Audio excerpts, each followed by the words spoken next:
India, a land of vibrant cultures and abundant resources, has always captivated the world. Its strategic location at the crossroads of ancient trade routes made it a hub for merchants and explorers. For centuries, traders journeyed across land and sea, bringing spices, silks, and precious stones to distant shores. These valuable goods held immense allure in Europe, fueling a desire for direct access to the source. The allure of India's riches sparked the imagination of European explorers, leading to a new chapter in its history. Among these intrepid explorers were the Portuguese, driven by a thirst for exploration and trade. In the 15th century, Portugal emerged as a leading maritime power, eager to expand its influence and wealth. Their ambitions led them to seek a sea route to India, bypassing the traditional land routes controlled by Arab and Venetian merchants. The Portuguese believed that by establishing a direct sea route, they could secure access to the coveted spices and other treasures of the East. Their quest for a new trade route would have profound consequences for both Portugal and India, forever altering the course of history. In 1497, Vasco da Gama embarked on a historic voyage that would change the course of history.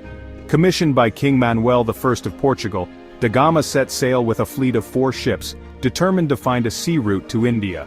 His journey was fraught with challenges: treacherous seas, scorching heat, and the constant threat of disease. After months at sea, da Gama rounded the Cape of Good Hope, a treacherous passage along the southern tip of Africa. This achievement marked a pivotal moment in maritime history, opening up a new sea route to the east.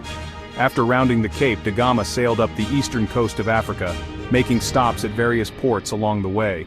He encountered Arab traders who had long dominated the Indian Ocean trade routes and were wary of Portuguese intentions. Undeterred, da Gama continued his journey, guided by a Gujarati navigator named Malindi, who helped him navigate the treacherous waters of the Indian Ocean. Finally, in May 1498, da Gama's fleet dropped anchor at Calicut, a bustling port city on the southwestern coast of India. His arrival marked the beginning of a new era, one that would see Portugal establish a powerful presence in the region. Vasco da Gama's successful voyage opened the floodgates to Portuguese ambitions in the east. Following in his wake came a succession of intrepid explorers and conquerors, each determined to carve out a piece of the lucrative Indian Ocean trade for Portugal. Francisco de Almeida, appointed as the first Portuguese viceroy of India in 1505, laid the groundwork for Portuguese dominance. He recognized the strategic importance of controlling key ports and sea lanes to establish a monopoly over the spice trade. Almeida's aggressive tactics, including the use of naval superiority to defeat Arab fleets and establish fortified trading posts, set the stage for Portuguese expansion. Afonso de Albuquerque, who succeeded Almeida in 1509, further consolidated Portuguese power in India. Known for his ruthlessness and ambition, Albuquerque adopted a policy of conquest, commerce, and conversion. He captured Goa in 1510, making it the capital of Portuguese India, and seized other strategic locations like Malacca, Hormuz, and Diu. These conquests gave Portugal control over vital trade routes, effectively establishing their dominance over the eastern spice trade and shaping the geopolitical landscape of the Indian Ocean region for over a century. The Portuguese, like other European powers, were driven by the immense value of spices. Spices, particularly pepper, cinnamon, cloves, and nutmeg, were highly sought after in Europe for their flavoring, medicinal, and preservative properties. These spices, mostly grown in the East Indies, modern-day Indonesia, were transported along established trade routes controlled by Arab and Venetian merchants, reaching Europe at exorbitant prices. The Portuguese sought to circumvent these middlemen and establish direct control over the spice trade.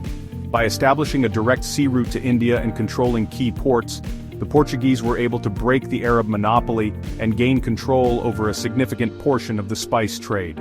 They established trading posts, known as feitorias, in strategic locations along the Indian coast, where they could purchase spices directly from local producers. These spices were then shipped back to Lisbon, where they fetched enormous profits. The Portuguese crown, eager to capitalize on this lucrative trade, established a complex system of licenses, taxes, and monopolies to regulate and maximize its profits from the spice trade. Section 5. Portuguese influence on Indian society. The Portuguese presence in India extended beyond trade and commerce, leaving an indelible mark on Indian society. The arrival of Portuguese traders and missionaries brought about significant cultural and religious interactions. One of the most notable aspects of Portuguese influence was the spread of Christianity, particularly in coastal regions like Goa. Franciscan and Jesuit missionaries, often accompanying traders, actively proselytized among the local population, establishing churches and converting Indians to Christianity. The Portuguese also influenced Indian cuisine, introducing new ingredients and cooking techniques. Foods like chilies, tomatoes, potatoes, and cashew nuts, brought from the Americas as part of the Columbian exchange, were incorporated into Indian cooking. Portuguese baking techniques also influenced local cuisines, leading to the creation of unique pastries and sweets. The Portuguese language left its mark on several Indian languages, particularly Konkani, spoken in Goa, which borrowed numerous Portuguese words and phrases. The intermingling of cultures resulted in a unique blend of traditions and customs, some of which are still evident in modern India. Section 6. Goa, a lasting remnant of Portuguese rule. Of all the Portuguese possessions in India, Goa holds a unique distinction. Captured by Afonso de Albuquerque in 1510, Goa became the capital of Portuguese India and remained under Portuguese rule for over 4 centuries. The Portuguese transformed Goa into a flourishing center of trade and commerce, attracting merchants and adventurers from across the globe.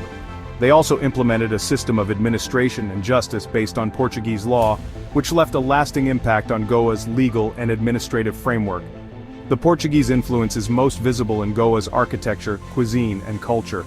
The streets of Old Goa, once a grand city, are lined with magnificent churches, convents, and mansions, showcasing a blend of Portuguese, Indian, and Islamic architectural styles. Churches like the Basilica of Bom Jesus, a UNESCO World Heritage Site, stand as testaments to the grandeur of Portuguese architecture and the enduring legacy of their presence. Goa's unique cuisine, a fusion of Portuguese and Indian flavors, is a testament to the cultural blending that occurred during the Portuguese era. Section 7. Challenges to Portuguese supremacy. While the Portuguese enjoyed a period of dominance in the Indian Ocean, their supremacy was not unchallenged. Other European powers, attracted by the lucrative spice trade, began to challenge Portuguese hegemony. The Dutch, English, and French established their own trading companies and sought to establish footholds in Asia. The Dutch, in particular, proved to be formidable rivals, gradually wresting control of key spice-producing islands in Southeast Asia from the Portuguese. The Portuguese, facing growing competition and internal challenges, struggled to maintain their vast trading empire. Their overextended presence, coupled with corruption and mismanagement, weakened their grip on power. Moreover, the Portuguese faced resistance from local rulers who resented their interference in regional affairs. The rise of powerful Indian empires like the Mughals further challenged Portuguese dominance as they sought to assert their control over coastal regions and trade routes. Section 8. The decline of Portuguese power. By the 17th century, the Portuguese Empire in the East began to crumble under the weight of its own contradictions and external pressures. The Dutch, with their superior naval power and commercial acumen, gradually chipped away at the Portuguese monopoly, capturing Malacca in 1641 and Ceylon, Sri Lanka, in the 1650s. The English, focusing on India, established trading posts in Surat, Madras, and Calcutta, gradually eclipsing Portuguese influence in the region. The decline of Portuguese power was not solely due to external factors. Internal strife, corruption, and a lack of resources hampered their ability to effectively govern and defend their vast holdings. The Portuguese, despite their early successes, failed to adapt to the changing dynamics of the Indian Ocean trade. Their reliance on military might over diplomacy, and their rigid control over trade, ultimately proved to be their downfall. Section 9. The enduring legacy, a blend of cultures. While the Portuguese Empire in the East eventually faded, their presence left an enduring legacy on India's cultural landscape.